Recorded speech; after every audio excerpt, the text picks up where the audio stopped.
శివుడు ధ్యానంలో ఉన్నాడు. అది సాధారణ ధ్యానం కాదు. శివుడు లీనమైతే సృష్టి కూడా నిశ్చలమవుతుంది. అదే సమయంలో 3 లోకాల్లో భయం మొదలైంది. తారకాసురుడు వరాల బలంతో అజేయుడయ్యాడు. దేవతలు ఓడిపోతున్నారు. ధర్మం కూలిపోతుంది. బ్రహ్మకు ఒక సత్యం తెలిసింది. తారకాసురుణ్ణి ఓడించేది శివుడి కుమారుడు మాత్రమే. కానీ సమస్య ఏమిటంటే శివుడు ధ్యానంలో ఉన్నాడు. పార్వతీదేవి తపస్సులో ఉంది. సృష్టి ఆగిపోయే స్థితి. అప్పుడు దేవతలు ఒక నిర్ణయం తీసుకున్నారు. శివుడు ధ్యానం భంగం చెయ్యాలి. బలంతో కాదు, ప్రేమతో. అందుకే వారు ప్రేమకి ప్రతీకైన కామదేవుని పిలిచారు. కామదేవుడికి తెలుసు ఇది ప్రమాదకరమైన పని అని. కానీ సృష్టి కోసం తన కర్తవ్యాన్ని నిర్వర్తించాడు. అతను తన పుష్పబాణాన్ని ప్రయోగించాడు. ఆ బాణం శివుడి శరీరాన్ని తాకలేదు. శివుడి ధ్యానంలోని సమతుల్యతను తాకింది. అదే క్షణం శివుడు కళ్ళు తెరిచాడు. అది సత్యాన్ని గుర్తించే చూపు. అప్పుడే 3వ కన్ను తెరుచుకుంది.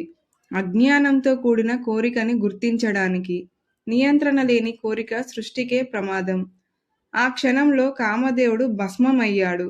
కామదేవుడు శత్రువు కాదు, కానీ ఆ క్షణంలో అతని కార్యం సృష్టి సమతుల్యతను భంగం చేయబోతోంది. అందుకే శివుడు ఆ చర్యను అక్కడే ఆపాడు. తన భర్త భస్మమైన దాన్ని చూసి రాతీదేవి శివుని ముందు తలవంచి వేడుకుంది.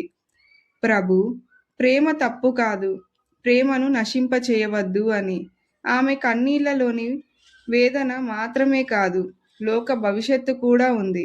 అప్పుడు శివుడు అన్న మాట, ప్రేమ ఎప్పటికీ నశించదు. రూపం పోవచ్చు, కానీ తత్వం కాదు.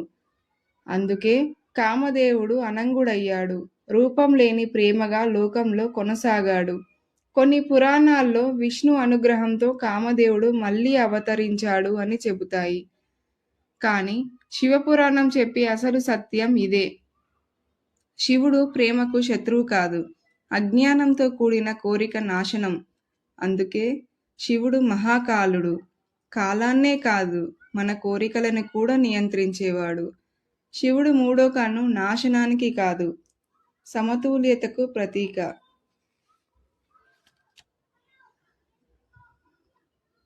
ఓం నమః శివాయ.